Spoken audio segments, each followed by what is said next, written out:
Please, the show starts in 10, 9, 8, 7, 6, 5, 4, 3, 2, 1, go.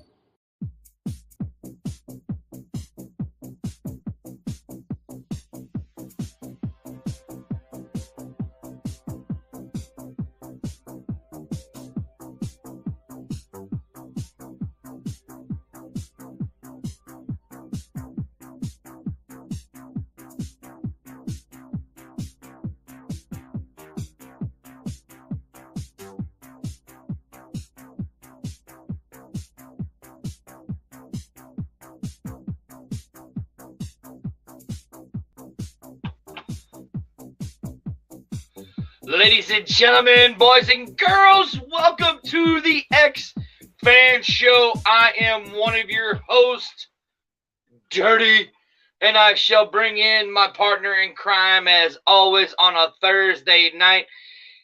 He looks kind of spiffy because tonight we have a I'm surprised that's the shirt he's wearing because we have a very, very special guest coming on, the one and only my partner in crime.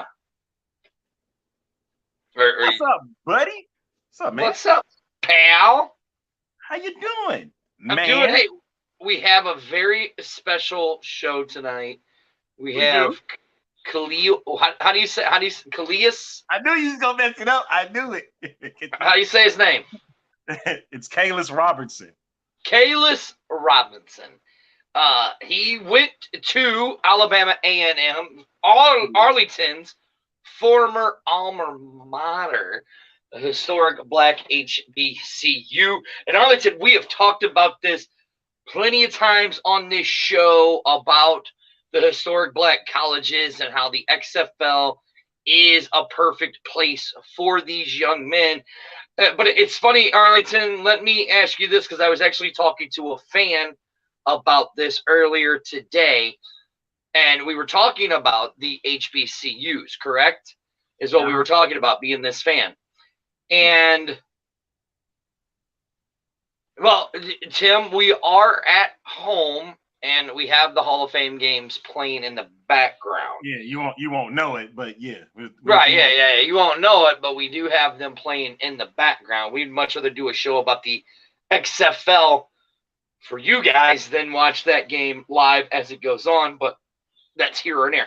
Arlington, let me ask you this question, because I want to ask our KALIAS, I want to ask him this question, which, do you think... By the way, he'll be here shortly, so... Oh, okay, well, I'm going to ask you, because I want to get your opinion, all right? Okay. Because I'm going to kind of let you take over this whole interview, because I guess,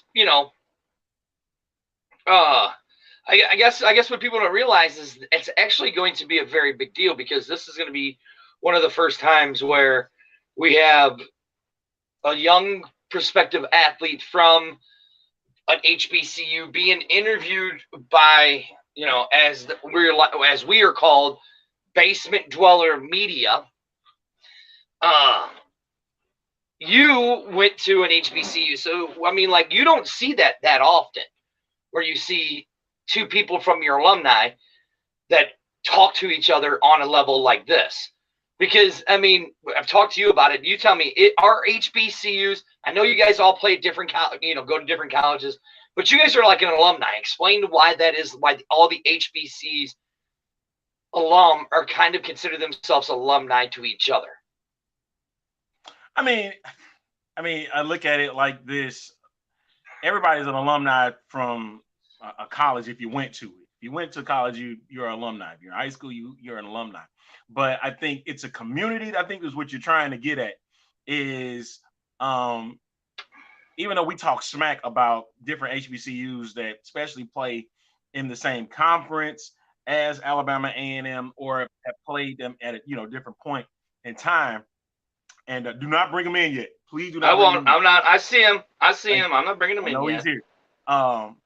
But I think a lot of times, we try to I guess, stick together. Want to see others succeed in different realms and whatnot. Especially when you get football players or even basketball players getting looks at on a professional level. One case would be Robert Mathis, who graduated 20 years ago from A&M. He's in line to be a Hall of Fame finalist, the Professional Football Hall of Fame. So that's something we don't take lightly. That's something special. You got John Stallworth in the Professional Football Hall of Fame himself. Being one of the first from A&M to get that type of honor. So it's kind of sticking in that HBCU community. There's talent there too, and we just want people to look at everything outside of the big 4 and 5-star schools that always, that people look at all the time. The Ohio States and the Michigans, and you get the Alabamas. That's something. And then I know small schools, they have products where there's great talent that gets overlooked. And many scouts do that, because I'm like, there's so many schools that you can go check out that you never know that you might find the next big star at some point, at some time. Right, and that's why I think the XFL is so important for that.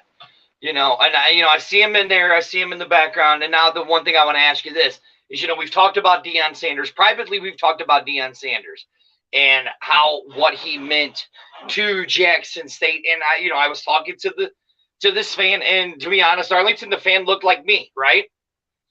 Okay. And I told the fan, and I said, me and Arlington have talked about this privately. I go, in my opinion, I think what Deion Sanders did was great for the HBCUs.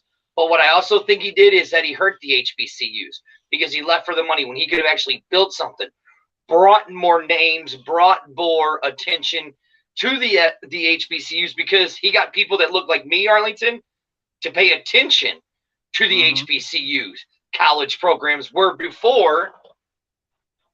How many people that look like me, Arlington, actually paid attention to HBCUs?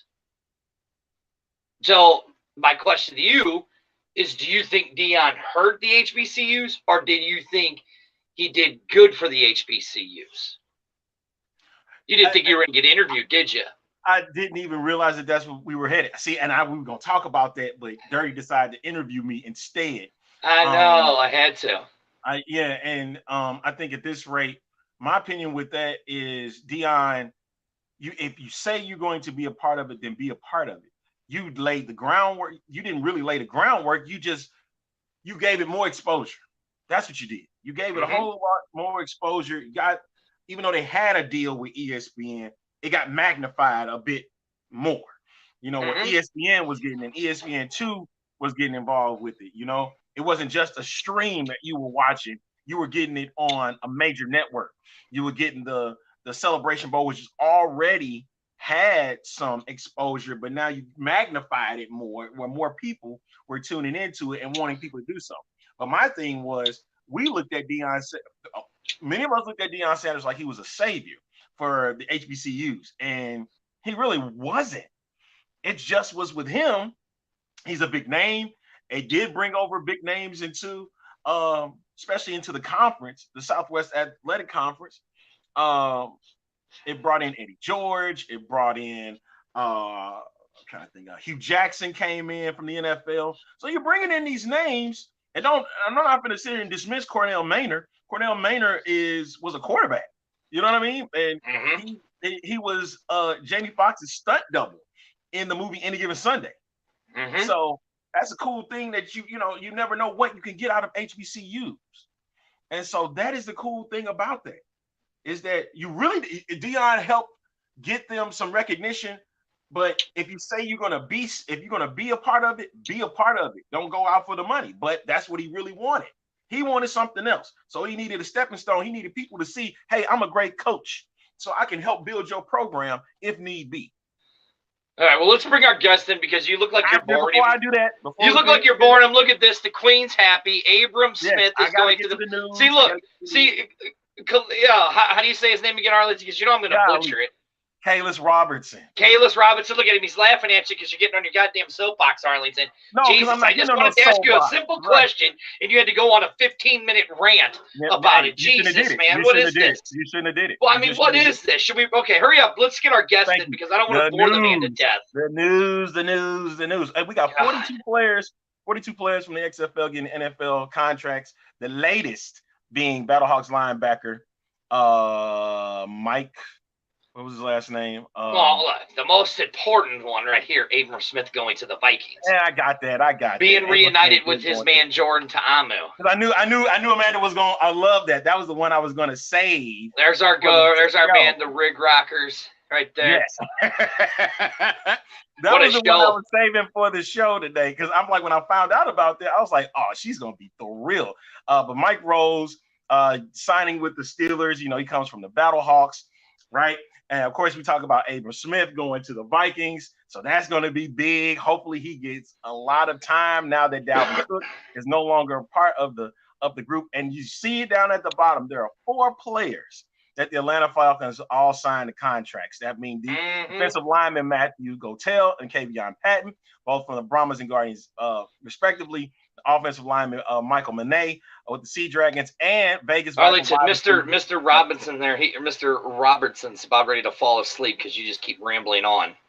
You doing that just to piss me off a bit? All right. Yeah, let's just bring in the guest. Are you sure? From my alma mater, shut up. From my alma mater, Alabama A&M University, free agent tight end, KALIAS Robertson. Bring him in, sir. Thank you very much. How you doing, sir? I'm doing good, man. Thank you. Thank you for coming on board, man.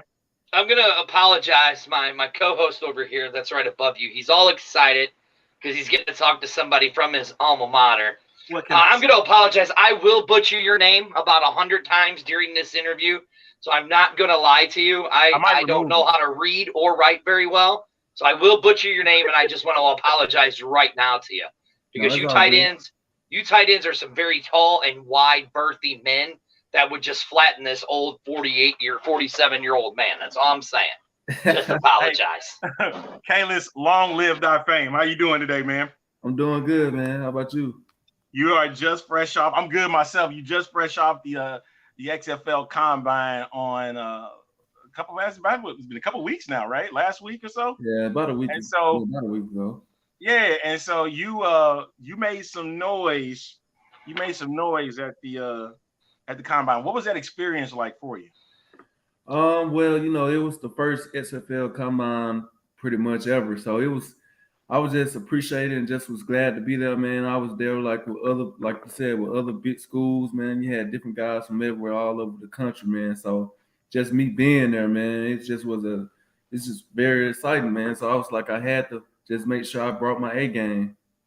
Yeah, no doubt about it, man. I'm sitting here and I'm looking at it.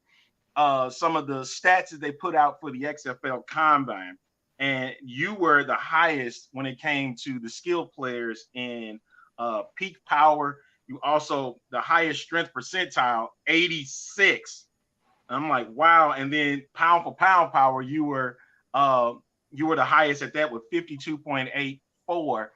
What was the mentality going into when you were getting to the Combine, man? What was the thought process? Let everybody know.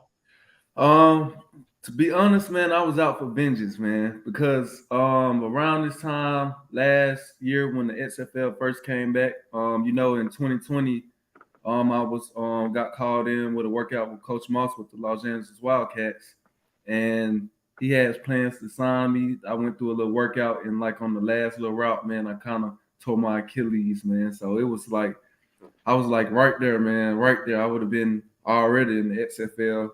Then comes when the XFL came back, I was grinding like I always do and working out and stuff like that. And I got a call from a Vipers coach, and they called me and told me they was taking me in the draft, just telling me congratulations, stuff like that. We're gonna take you in the draft as our third tight end, and that really excited me. And when the draft came, it didn't happen. So it was like, man, I'm this close. I'm always this close, man. What I'm doing wrong. So I kind of sat back and just got my thoughts together, man, and pretty much grinded out. I was go to the gym every day, man. I was running routes 3 times a week, man. I was getting my recovery in, just different stuff like that, the different small stuff. I even started doing yoga, man, just trying to meditate my mind, get my mind mentally ready for the combine. So I already knew what I wanted to do. So when I got there, I just made sure I just performed. So that was my main thing. I just made sure I performed. I performed well. So a lot of motivation had kicked in for you. You was like, okay, all right, they see me, they know me, but they haven't got me yet. So I'm gonna make sure that they see me. Yes, sir. That's what it sounded like you had for yourself. That's what's up. Also, you also had some time in an NFL camp. I seen there was a picture with you with the Jets. So what was that experience like in, getting yourself ready for your career? It was like a little rookie mini camp thing I got invited to after the draft when I came out of school. So it was that experience that's a lot of good. That's a good experience too, man. And that's my main thing. I'm just trying to get back, man. I'm trying to get back there, man. And I just believe the XFL will at least put me back there where I can be able to play in there for some years. And I'm just trying to stick, man. So because I love football so much, man. It's just a passion. It's not even about the money for me. I know the money is there, but I just have a passion for football, man. Like right now, I just got back home. I'm the strength and conditioning coach at a high school up here in Alabama. So I just got that job during the summer, man. Just being around the players, the high school players, just inspiring them. They see that I still play, man. They want to get on the level I am. So it's like I'm just inspiration to them. So I'm just using that platform too, just to push my role model. And so. Now, I have a question. You were talking about you had the rookie mini camp that you worked. You did the combine, which your stats were unbelievable. And as you see right here, Ridge Rocker says, XFL, the land of opportunity, take it and run it, right? What was the difference explain the difference between the rookie mini camp and the combine? Because to where people who haven't had to do that, because I can tell you this, I'm never going to be at that level. I'll even get invited to any kind of thing like that. So explain to the people like what's the differences between the two of those? With the rookie camp, man, really no coaches know your name like that unless you just a big time player and you just out there, man. You pretty much you're another number, man. You just trying to make it, and you know how it is with rookie mini camp. I'm from a small school, man, so it's just the chance of trying to just make the roster during rookie minicamp is the odds are really big, like it's big. So with that, I'm just happy for the opportunity with that, and I just know how the NFL is ran by then. I know how the NFL is ran then, so I'm just trying to get back. I'm using the XFL to get back to the NFL with the XFL Combine. It was a little different because they had little things like the grip test. You don't see them using that in the NFL Combine. We did the grip test. We actually went through a little thing where we hit 225 3 times, and we had to do it as fast as we could. And also we did the jump test. It was just a little different. We also, with the running part, we put the little things on with the controllers in the back, and it caught your top speed and stuff like that. So it's very different. So the approach was very different because many people thought you would have to run the 40. We was running the 40 or something like that. We didn't do it. It was like different. So it was very different, like what we're not used to. So for me performing like I did, I kind of surprised myself, but I didn't at the same time because I knew what I was coming in for. I love how he goes, I surprised myself. Okay, hold on, I gotta ask, why would you surprise yourself? If you've been working at this, doing I love how you said you threw the yoga in there and you've been doing your routes and you've been doing your training. Why the hell would you surprise yourself if you knew you were going to do it? Okay, that's the funny part. So explain how you surprise yourself by seeing all these stats that you got. So I got back off my flight. I got back Thursday. I got back that Wednesday night, and I drove back to from Nashville to Alabama. And that next day, the next couple of days, I was just chilling, going back through my regular little routine. And I just seen on Twitter, James Larson, he had posted a tweet about the XFL stats. Hello? Yeah, no, we're listening to you. Okay, he posted a tweet about the XFL stats, and I was like, and I see my name up there, and it was like I blew the numbers out the water. I was like, and I looked at the numbers. I was like, wow, like it wasn't even close. So I was like, I did that. I was really like, I did that. But I know, man. I know. I ain't gonna lie. I've been praying for. I've just been praying for good opportunities. I prayed before I even did the combine early in the weeks that I go up and perform like I wanted to, and it came out successful for me, man. So I just really thank God for just giving me that opportunity to be able to do it and just going out there and doing what I did. See, like, are you gonna read the comment, or you want me to, Arlington? Yeah. I see Rick Rockets mentioning Jerry Rice. You know, he went to Mississippi Valley State, so the size of the school can be small.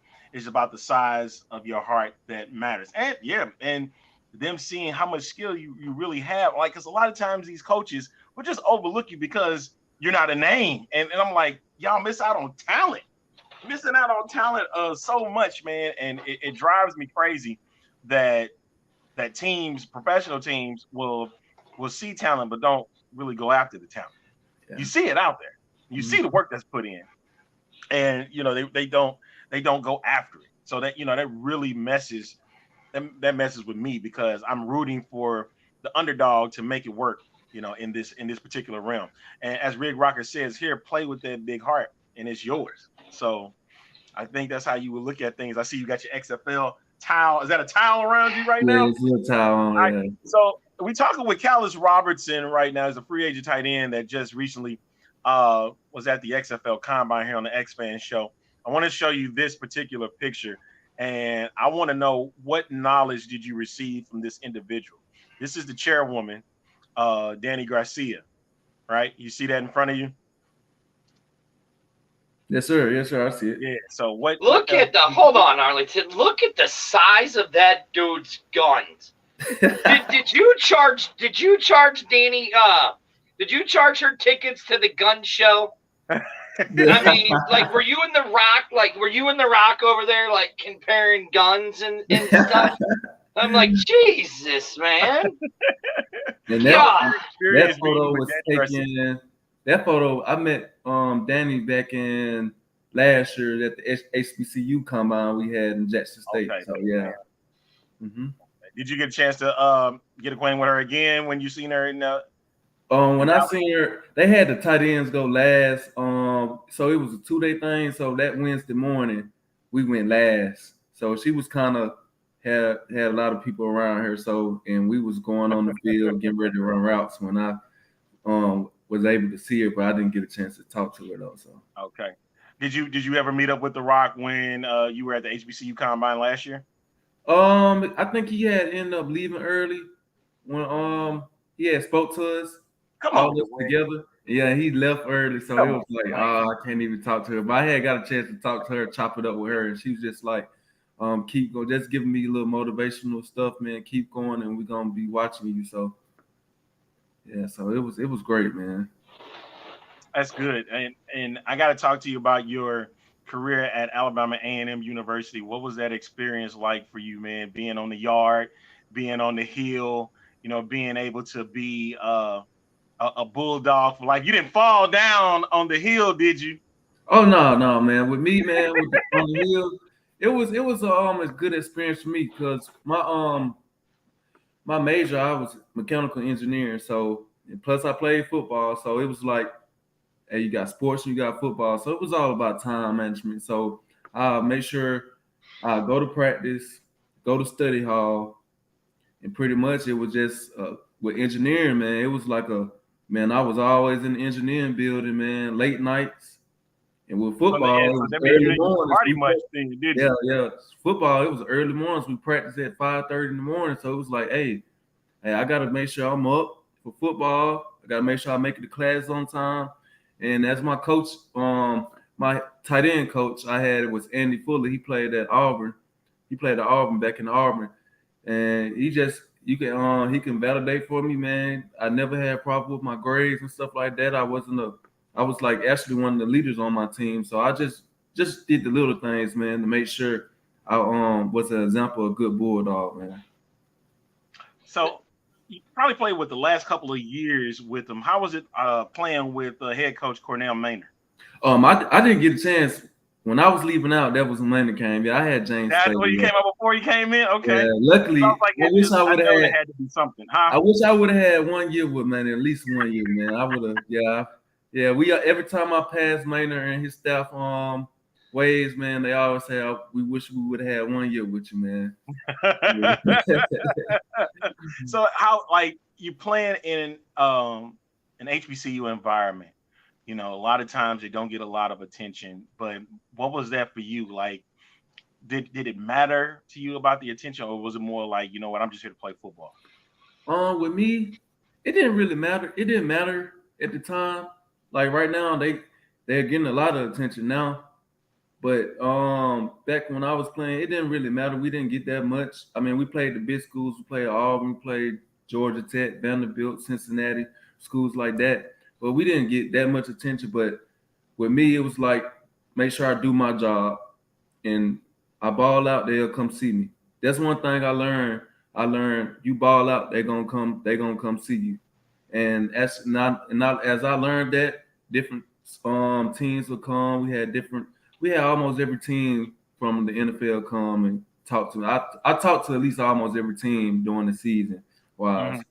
They was just giving me tips and this and that. They was just telling me we'll cut on film and just go over film and stuff like that. And they tell me they like my size and they like the way that I can run and catch the ball and stuff like that. And I'm not your big grunt tight end, but I don't mind blocking. I know how to get physical and I had it on film. So it's not all about the exposure.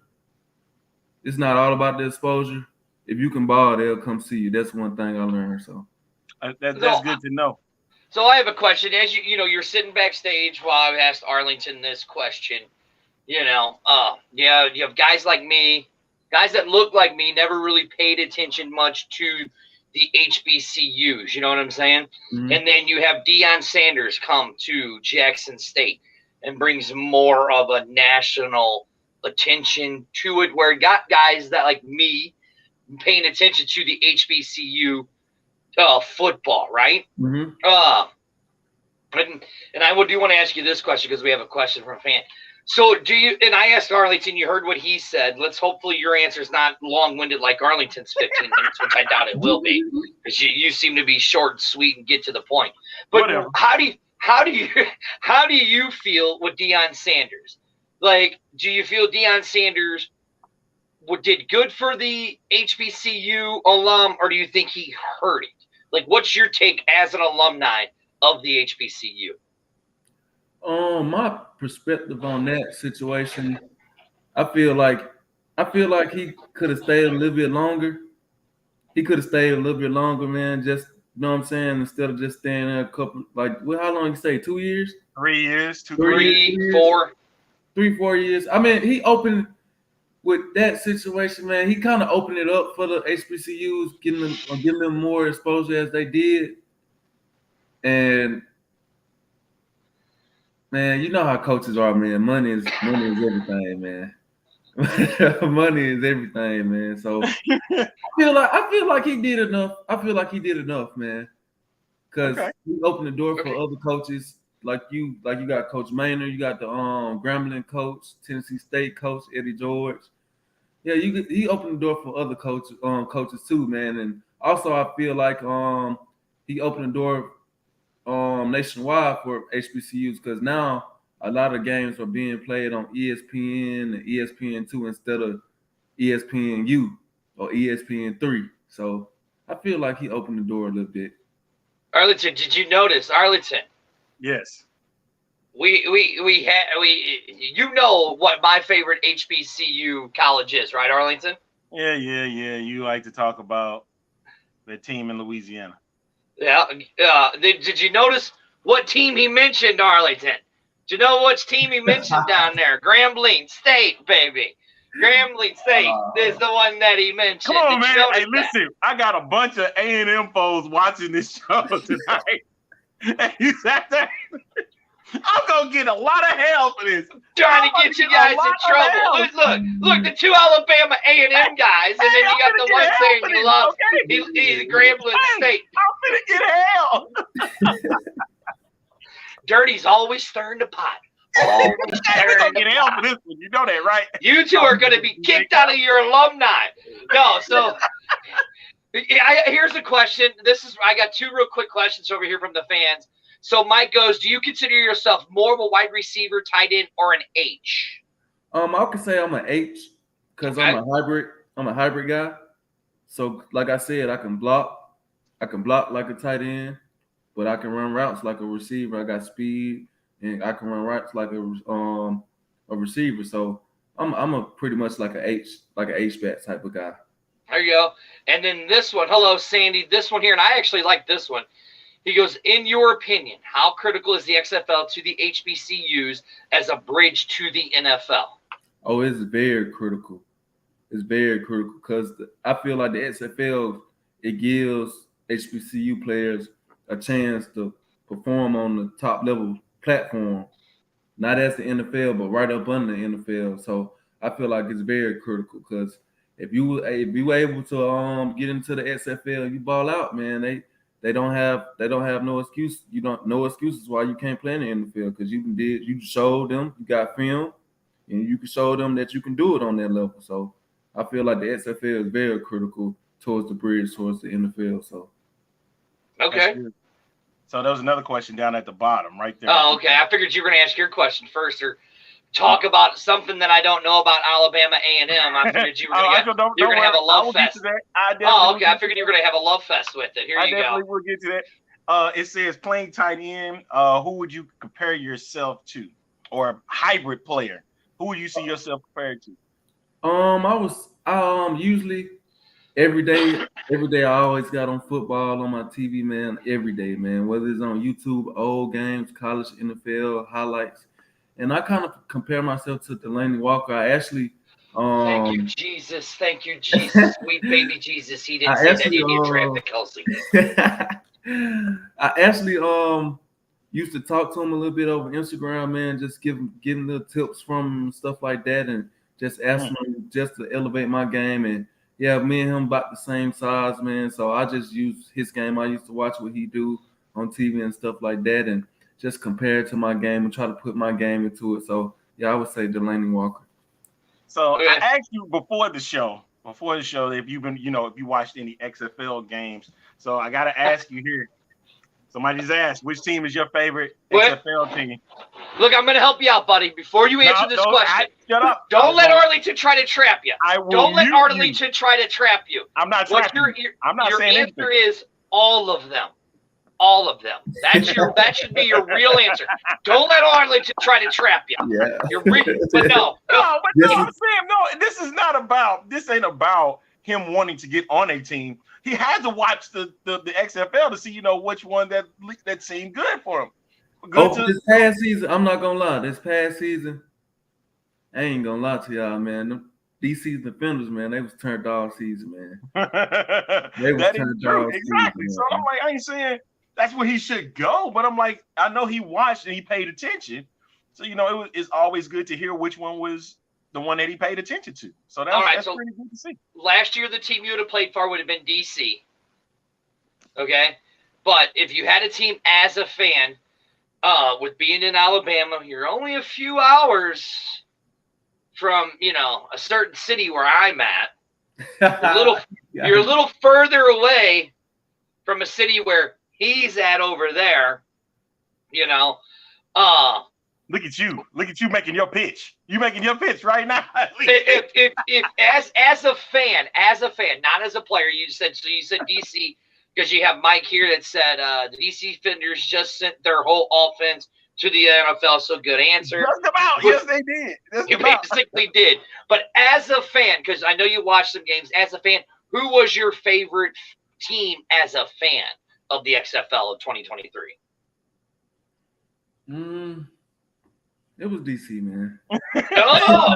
Man, listen. It was DC. A lot of people were liking what they were able to accomplish during the season. And unfortunately for them, they didn't finish it off. Arlington did the job. Right. H-Town could use you. Yeah, any team could use his services because I bet. Listen, I did watch some tape on him, Arlington. Okay, I did watch some highlight tape. You know me, I'm not I'm not a highlight tape kind of guy, right? I'm more of the player's heart shows how they are, right? And you can tell he's got a big heart because of things. Because I do want to find out the stuff that he's doing with the kids down there and the strength and the stuff. I do want to find that out. But I have a feeling he would have been a better fit in St. Louis as our tight end and probably led the league and probably had a 90% catch rate instead of dropping his first 3 passes. So horrible for that. Compared to No Hands Butler, who would drop his first 3 passes every time. But he talks about him so bad all the time. He talk about it bad, like he had no hands. Now, I'm not saying no. You would do the same thing if it was him, would you not? I mean, KALIAS, no offense, I just speak the truth. If you dropped your first 3 passes, I'd say, Jesus, man, what is wrong with this guy? What is wrong with this guy? Oh, here you go. Yeah, that's going at the bottom. Gemini SG says Barlow is an HBC and you are too LOL. Yeah. Yeah, Barlow. I played against Barlow 2 years when he used to coach back at Alabama State, man. So yeah. Now, okay, since you're here, and I know there's a bunch of people from A&M they're gonna be watching, man. How was dealing with that rivalry? Like, for those that don't know, let me set it up.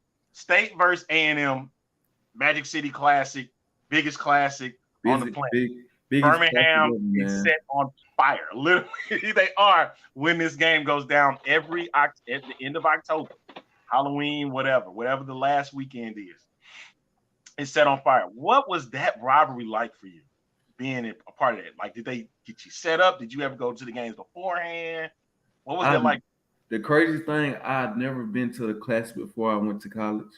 Really? Yes, and I didn't know what I was missing. But actually playing in is on a whole different level, man. You can feel like being on the field, man. You can feel like the stadium kind of vibrate from the field. And like as a redshirt freshman, like, you know, they redshirted me, but as a redshirt freshman, I started and I scored a touchdown in it, man. It was just amazing because, like, when I caught the ball, you could hear the crowd, and it was just like man. And my redshirt freshman year, that was the year we was down and came back and won. We had won and went overtime with them and won. So it was like, man, this classic is big, man. Like, okay, this rivalry is everything. So you hear that, Arlington? Magic City Classic is like. Hold on, Arlington. You heard what he said. He caught the ball. He didn't drop it. Really? That's what you're going. That's what I heard. He caught the ball and didn't drop it. All right, go on what he said. Listen, the Magic City Classic, crowd-wise, is similar to what you would get at a Battlehawks game. That's how loud it is. And it is crazy times for everyone. And, you know, it's always about rivals. You know, of course, in the XFL, if you were to play for DC, St. Louis will be a rival. I'm guaranteeing you this now. It's going to be bananas once you walk into the dome if you play for DC. So just getting you prepared, you're going to have a similar sound than what you did when you were at the Magic City Classic. So we got another question here.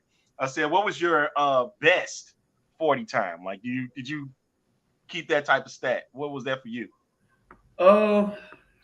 Well, around like overall, like ever, like I ever ran. Yeah, it could have been a combine. It could have been, you know, doing what they do, those pro days or so. Well, yeah, okay. So I had a pro day. I had a pro day at Sanford. We were supposed to do it at Alabama, but it was so many teams. I mean, so many people there, so they kind of split us in half. But we still had all the scouts at Sanford, and it was cold. We did it outside, man. It was cold, like freezing, man. That's Sabrina. Leave her. Get her out of here. That's our fan, Sabrina. It was freezing, man. But I ran a 4.66, and it put me as top 5 that year. Put me as top five tight ends. I was like number 3, top 5 tight ends in the FCS fastest 40 time that year. That's what's up, man. There ain't no way I'd run a 40 and 4.6. I'd go 20 yards and fall on my fat face. You were literally run 40 in the 40. So yeah, right. It'd be 40 seconds. It'd take me a second to even move a damn yard, you know. So up here, now, because how you say I'm not gonna say it because KALIAS. that's how I was gonna say it. And then Arlington looked at me and eyeballed me and said, "Don't mess the name up," and scared me. I almost thought I doo-dooed in my pants. You know, Really? On the show? right? Yeah, on the show. I thought I almost doo-dooed in my pants with the way Arlington looked at me. He's so mean all the time. It's you know, it's like KALIAS, it's like spousal abuse. I get a phone call every day and he yells at me. Isn't that mean? Isn't that mean of him? Look at him, KALIAS. Don't you expect me to do that? But anyways, look at him. Hold on. We've been going 40 minutes, Arlington, and we haven't plugged our special sponsor, Wild Sun Winery and Brewery. That's what I forgot to put up. Right. We have a special event coming up September 9th where we are raising money for Autism Speaks. We have the great Troy Watson who is coming in to help us. So right here, Daddy Ed says, get your tickets for the September 9th B-Hawk Live and X-Fan Legion Fan Appreciation Night at Wild Sun Winery and Brewing Company. Dirty needs a haircut. So let me ask you a question. So see, I have this beautiful, now if you tell me not to do this bet, I won't do it. But I have this beautiful head of hair. Look at this. See this? See how beautiful it is? It's very beautiful, is it not? What's going on, Jersey and Marco? Right? It's very beautiful. Well, last night I felt the pressure from Daddy Ed, the Queen, Ridge Rockers, and Lacobe Tucker. And I made a bet that if we got to 200 tickets sold for this event that we're raising money for charity, I would shave my head. What is the dumbest bet you have ever done? Because I've done some dumb ones. Got a tattoo, jumped to a flaming table, burnt my sack. I've done a few dumb ones in my life. So what's the dumbest one you've ever done? Lie. There you go, man. That's my boy. He ain't do no dumb bets. Nobody like you, sir. You are the epitome of ridiculousness on MTV. Oh man, so you gonna shave it all off, man? Yeah. Well, if you say I don't have to, I won't do it. No, you done made the bet now, man. It's too late. It's too late, man. We're proud to have KALIAS Robinson on the show today. From my alma mater, Alabama A&M University. Yeah, you get one of those, dude. And here on the X-Fan Show, of course, as Dirty mentioned, we're sponsored by Wild Sun Winery and Brewing Company. Of course, you got the fan appreciation on September 9th. Make sure that y'all come out. You get that commemorative cup. See, I ain't gonna say I can commemorative cup. We have a commemorative cup. KALIAS, we have a commemorative cup that we're making. You got Jersey the King showing you some love, man, today. So you got Marco on 2. And I think one of the main things here what we learned from you, KALIAS, is that you're very motivated. And, you didn't get the opportunity in 2020. You get the 2022 combine, nothing happened. And now the 2023 going into honestly, is what, year 3 now, not year 2, right? Is that what we're saying with the XFL? Well, okay. Well, how do you want to look at it? I mean, you can go. It was part of it. Same, now it's a different ownership 3.0. But anyway, going into the new season, you've been pretty motivated on getting into the league, and you've been pretty laser focused with that. Is there anybody that's either trying to get into the league or those that may be wanting to get into a potential league? What advice would you have to give for potential players out there? Oh man, one thing I would like to say, man, for potential players, just keep working, man. And one thing I can tell you, hard work definitely pays off, man. You put in the work, man. You put in the time, the passion, the treasure, man. It's gonna pay off for you, man. You just gotta keep going. That one day you'll get that phone call, man. That's good, man. That's good to know, man. Like, for real. And I really hope you get it. And looking for it. The numbers are there. Like, yeah, we saw it. And so they're there. Saw it yourself. So we're hoping that you are on somebody's roster and that we get to see you and cheer for you and hopefully get to see you after the game and come hang with us or whatnot, because we want to see you excel. And it's definitely a good spot to be in, especially with this legion that we have, this community of fans. in the XFL, because everybody here would love to see you out there playing. Appreciate you guys, man. Yeah, and I mean, I gotta say, Arlington, we talk about it all the time. It's guys like him and the stuff that he's doing back in his community with helping the kids is what makes that story in the XFL so great. So, I mean, talk a little bit about that. You being that strength coach to those kids and showing those kids that motivation. Like, talk a little bit about that, like what that means to you and all that. Well, man, back this summer, man, I started at another high school, but something in my head was always telling me, man, you might want to wait. You might want to wait and try this other high school. So, man, this one day, man, I woke up, man, and I got a call from someone. It was a coach, and he was like, man, he's the new head coach at the school that I told you about that I needed to wait on. Yes. And he was like, he want to have a meeting with me, see if I want to coach and do this up there. So I went up there and had a meeting with him, and it went very well. It actually went great. And I just told him my plan of me still playing and stuff like that, and he was okay with it, stuff like that. When I need to leave, I was able to leave and stuff like that. And actually at this school that I'm at now, they haven't won a game in 3 years, man. So it was like, man, in my head, I was like, I want to help try to turn this program around, man. So I kind of told him, man, I want to take on this job, this challenge, man, and help him try to change the program. And right now, man, it's the way it's going right now, man. We got the kids bought in, man. Just the coaches, me and the coaches that are out there now, man, we inspire them to just be great, man. One thing about them, I can say they starting to buy in, man, to what we are teaching them and stuff like that, man. And it just kind of makes my heart warm, man, just to see them listen to me and just knowing oh man, I'm trying to get on that level, man. I'm trying to get on that level. And I'm just telling them, hey man, this is what you gotta do, man. You gotta put in the work, man. You gotta have the confidence that you can do it, man. And it's just awesome, guys. I swear it's awesome, man. Yeah, here's some fan reactions. Just keep pounding. Hope you get into the XFL. Jersey King says, I believe you will be a factor on any team who are you get drafted, and he also says, and this is what me and Arlington have always said about this league is, our league needs players like you. We live for players like you to be in this league, a real player 54. So I think you're doing a great thing with those kids down there, man. Keep up the good work. And listen, even if no matter what team you get drafted to, I'll be a fan of yours. But your alma mater guy over there from Alabama A&M, he won't be a fan of yours. He only likes Houston. I'll be a fan. Lying, man. Come on, I'll be a fan. Don't let him lie to you. Don't let him lie to you. Lie to this dude on this show. Don't let him lie to you. You just sit there and just blatantly lie. Okay, all right. Maybe just a little. Maybe just a little. Even if you go to Vegas, man, I'm definitely cheering for you. You only. Hey, you ready? Hold on. Are you ready, Arlington? You ready?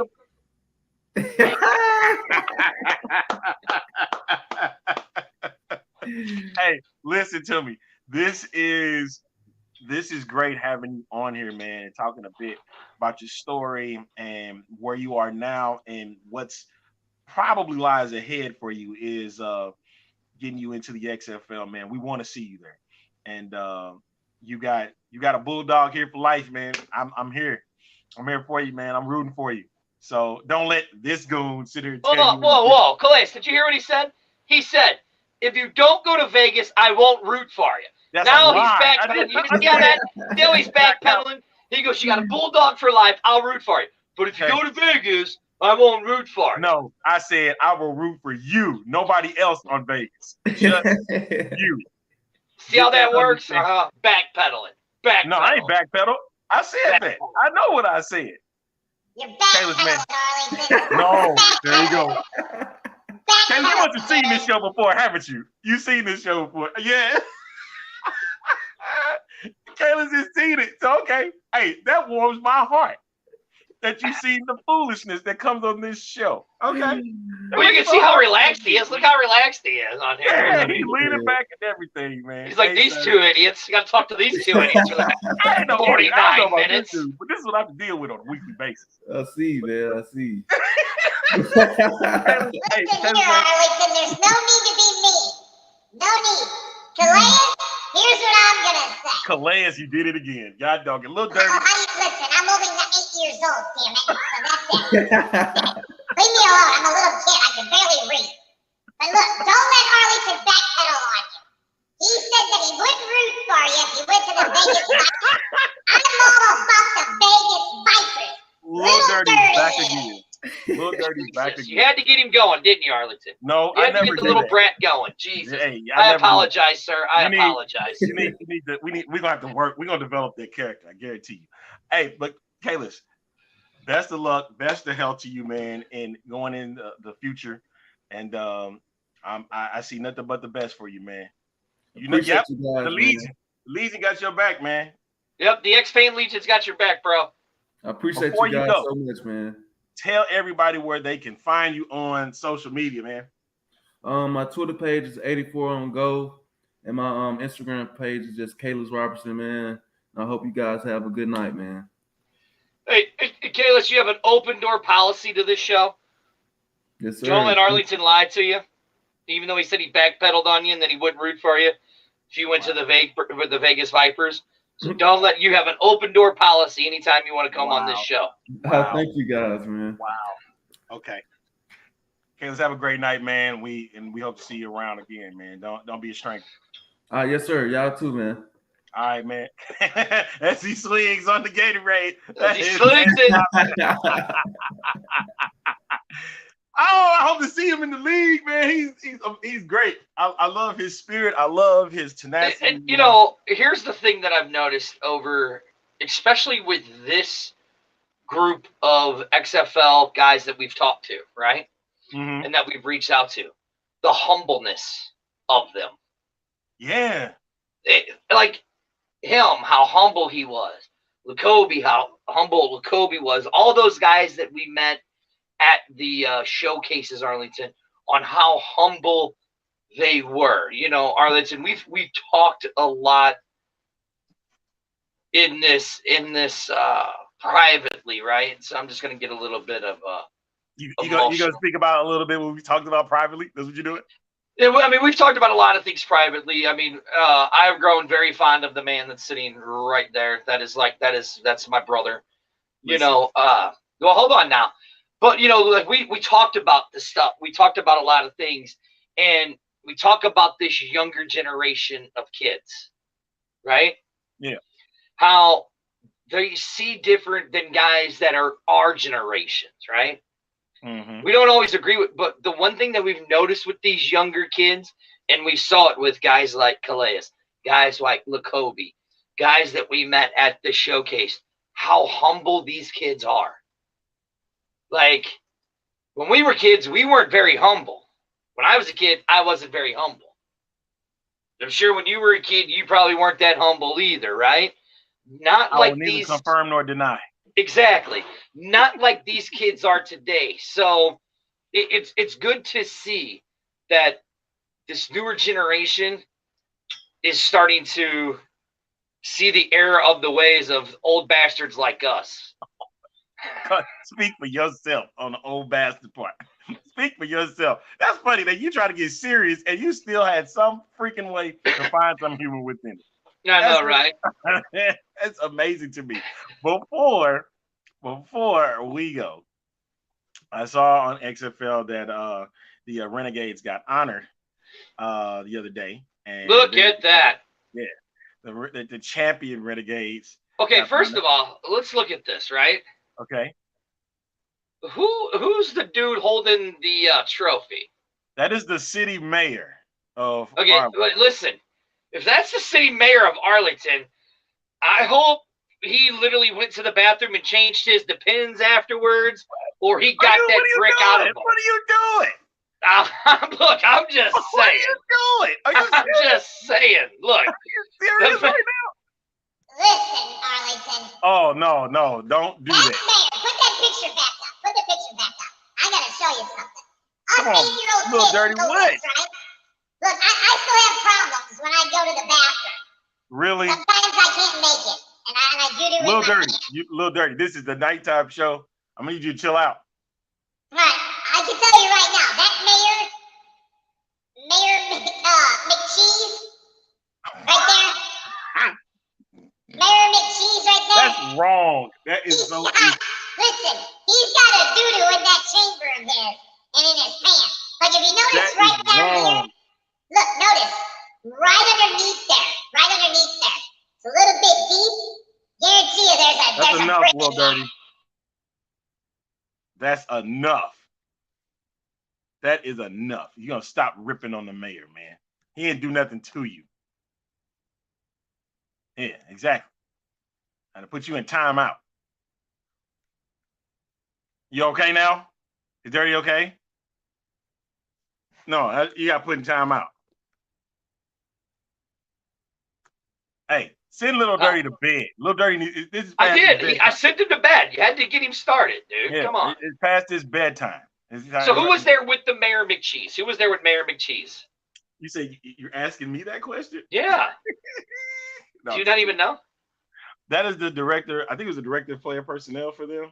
It was, right, yeah. See, look. He's representing the Renegades. Look, John says Killjoy, Arlington. Killjoy. I don't care what he think, what y'all think. Look at that.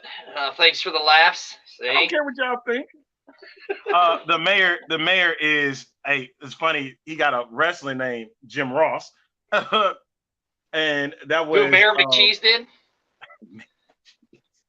That was Charles Johnson, who's the representative for the Renegades that took the declaration. I think it's for Arlington Renegades Day is August 1st. Oh. So that's what that was for. Right. Okay. Really, y'all are horrible. All y'all fans are horrible, including this goon over here. Horrible. What did I do? Horrible people. What did they do? Look, Rick Ross. Y'all Rick are Ross. horrible. What is wrong with y'all tonight? Like, it was Put that picture picture back up. I'm not putting it back up. See, right here, Sandy goes, "You don't care." Y'all are wrong. Y'all are all horrible. You guys are horrible people. I just want to say that. Terrible people. Just terrible. Go to terrible. bed, Little Dirty. He goes, I saw this. This is what I wanted to talk about. okay. I saw this on a particular group page. I'm not happy with the XFL. And it seemed like it's a Battlehawk fan.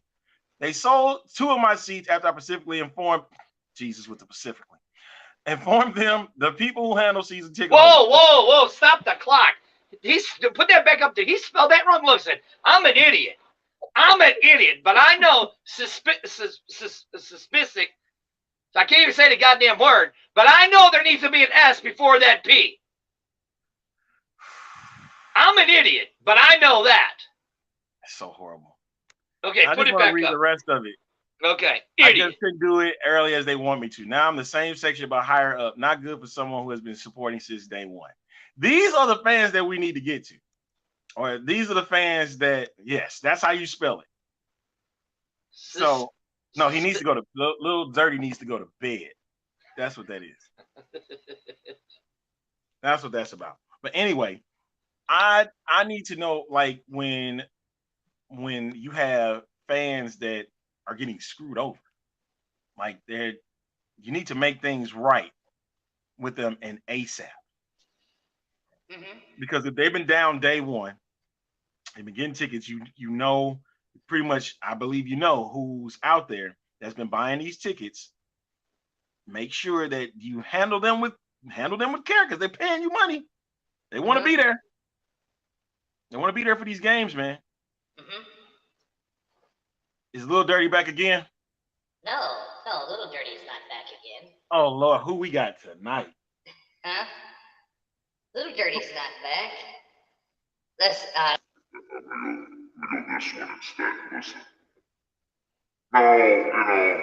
We're having way too much fun right now. But everybody loves Little Dirty, so here, he's back. Listen. Alright? Look. Not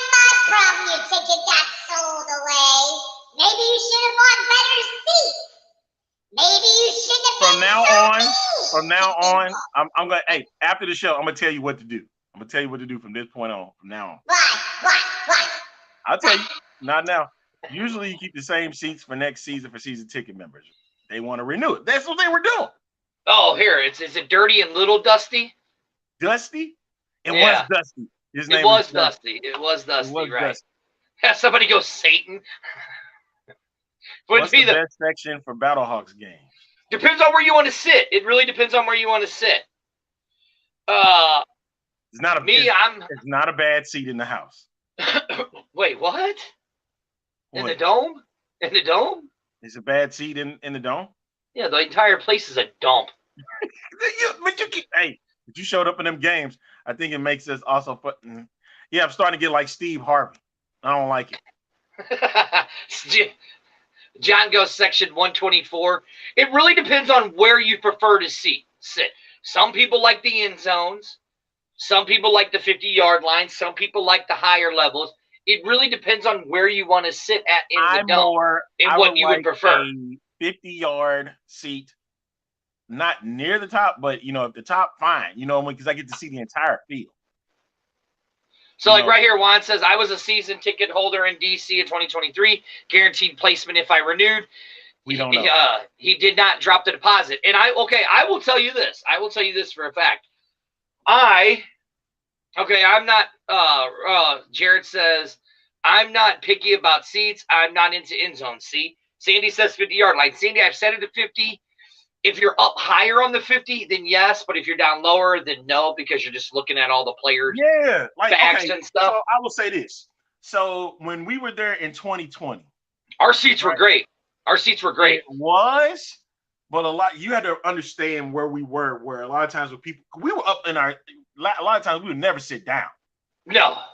So at times it would get hard, but you could see the field, half the field from one side. And it was a little difficult seeing what was going on the other end, but we got to see a majority of the game.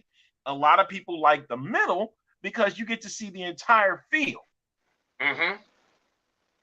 Now, end zone, I did the end zone for the first time when we were in San Antonio. Now, look, don't get you wrong. I love the 50-yard line, but I can't be in those first three levels of the 50. I have to be up higher. Yes. Of the 50. You know what I'm saying? What was that? For the championship game. The championship I was in the press box. And we know where you were at. Who cares? Where we originally sat was closer towards the field. Mm-hmm. And we sat on, what was that, the Renegade side? Who was closer to the press box? Renegades? Yeah, yes. So we were on the Renegade side, right? And so the view was, the way the dome is made, like that view wasn't too bad. Right, but yeah. We moved up a bit because, some about the closeness and the individual that I was sitting with didn't like where they were sitting. We moved up a bit. Mm-hmm. And so it was more closer toward the press box, because you and I had eye contact where we could see each other. Right, yeah. So that wasn't bad. And it was the same area where Spurrier was. Mm-hmm. So it's really not, it does depend on where you sit, where you sit. And the end zone, it can be a little bit, it can be a little crazy over there. I was over, the first game when they played the Battlehawks, I was by the VIP area. Uh-huh. And so, those seats that's a little tricky, because you're so low. Uh-huh. But if I was higher, I would have been able to see more of the field. But it was, the experience there was actually pretty cool. Right, yeah. So like Jared says here, I lucked out and sat where most of the action was for the championship game. Now, my seats at the Dome are in section 110. Now, here's the thing. I didn't put my season deposit ticket down, but, have a few connections. But I actually got to move my seats closer to the stadium. No, individual tickets are not on sale yet. They won't come until the schedule's released. So I got to move, instead of I'm in row L last time, now I'm in row E. No, Jersey, that's not necessarily true. It is not necessarily true. Like You the can end sit at zone an in angle the area dome, and get a good seat. right? The end zone in the dome, in my opinion, aren't that good as seats. Yeah, for you probably. For you. I'm just saying. Right at the Cashman. Let me tell you, where I sat at was right there at the end zone. Those were great seats. I mean, it was literally 2 feet between us and the players. Where you were at, did they build bleachers for you guys? They had bleachers. No. But they'll build the bleachers next year, because here's the thing: all these idiots are crying and complaining about Cashman. They're not leaving Cashman, so get over it. They're not relocating Cashman. They're not relocating the Vipers, so get over it. What they're going to do now is they're going to angle the field more. And then where everything was is they're going to be putting in portable bleachers and stuff, right? You would think, Jared, being there, we should be number one, but I look at it like this. It doesn't. Yeah.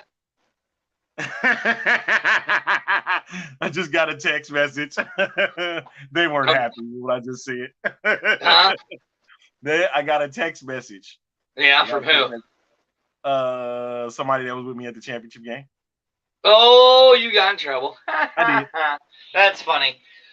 See, you're right. In the end zone, you can't see the entire field. Listen, at Cashman, you can see the entire field. So the end zone is the place to sit in Cashman. Look, you guys can sit here and shit on Cashman all you want. All you want. Just the same way that you sit there and crap on freaking the dome. You do that about. I crapped on the dome when the Lambs played there. So what's the difference? What's the difference, right? Here she goes. She goes, the more expensive the seats, I had the worst time. The fans were like sitting down. I'm like, shut up. It's football. Game section 149 is lit. Yeah, you're right, Jersey. Wait till those people are done with the renovations at Cashman. They're going to lose their mind. I'm telling you right now.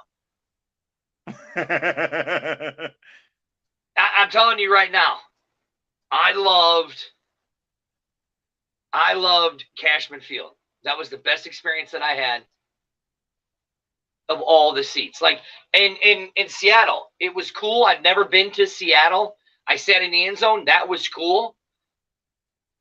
It was cool, but the end zone's just not the seats for me. But Cashman sitting in that end zone, that was cool.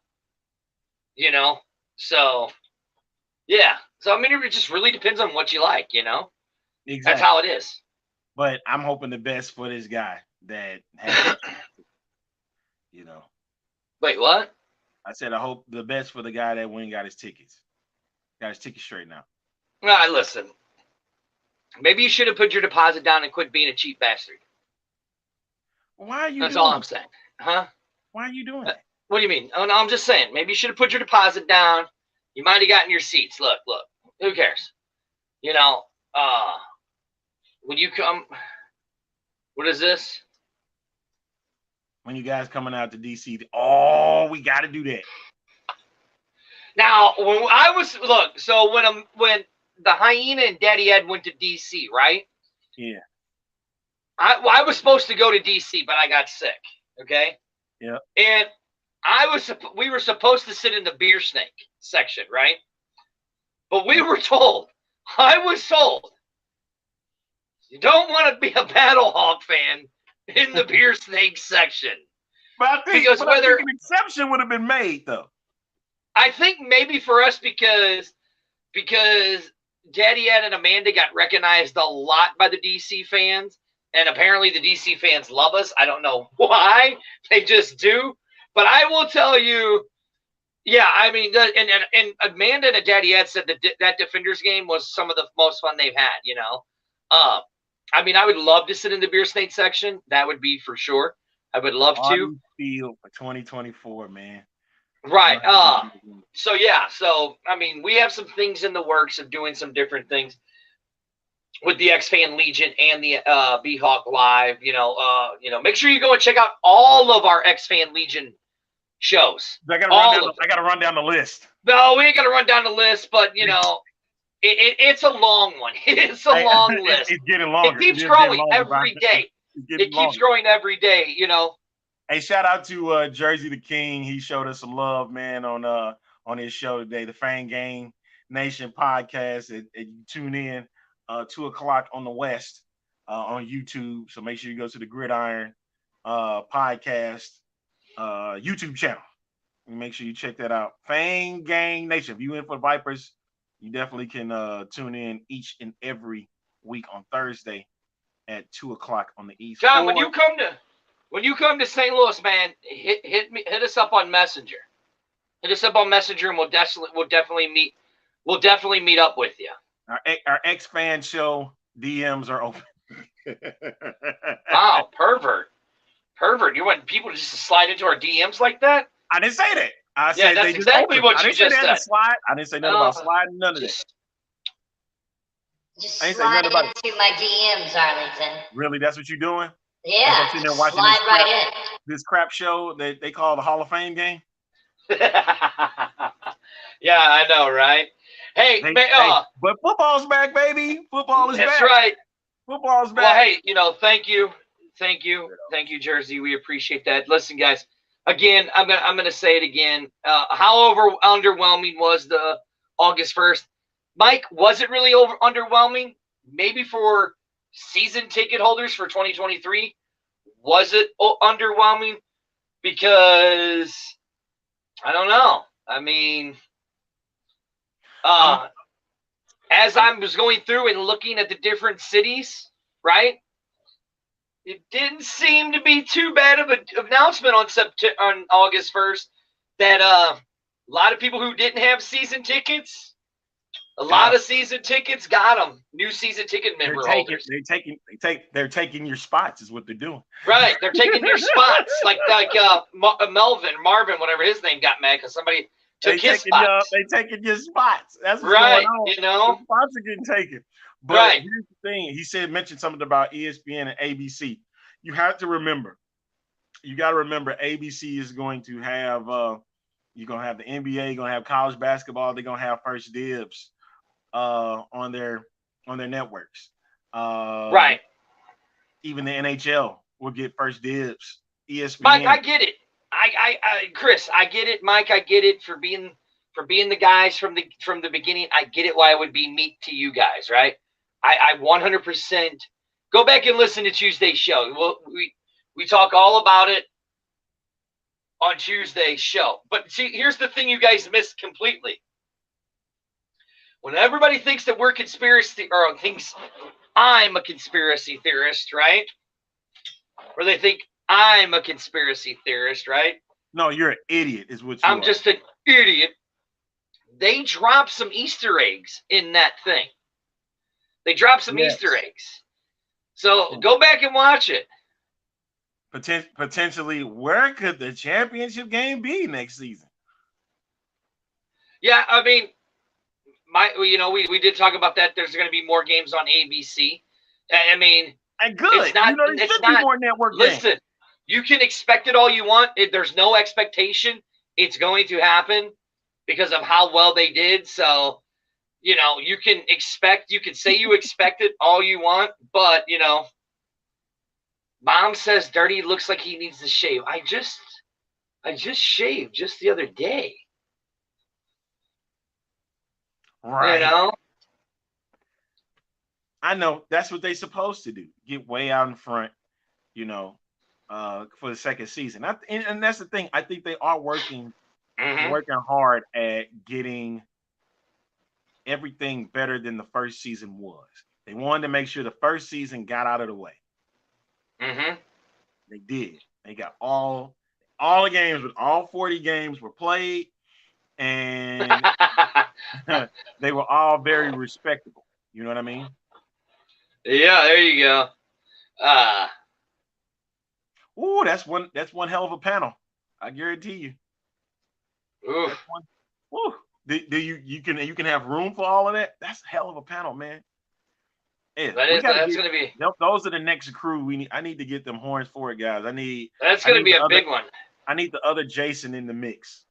Horns forward, smoking guns. I thought you weren't going through them. No, I mean, there's a lot of them. There's I a thought lot. you weren't going through them. Right, there's a lot of them. But no, Arlington. So we got to get out of here because we've been on. We're 15 minutes over. I know I'm hungry, but Arlington, September 9th. If we get to 200 tickets, oh, my beautiful, lovely locks Jesus. will be gone. Hey, Hair that I haven't cut in 4 years. Tickets, y'all. Hey, listen. Huh? You're coming to Wild Sun Winery. Get the ticket. I want to see this happen before. Listen, if we could get to 200 tickets, remember, we're raising the money for charity. Trey Watson is graciously coming down to help us with this. You'll have an autographic sessions with Trey Watson, stuff like that, And as you guys heard last night, we release the limited beer can edition of B-Hog Live and X-Fan Legion. We have our own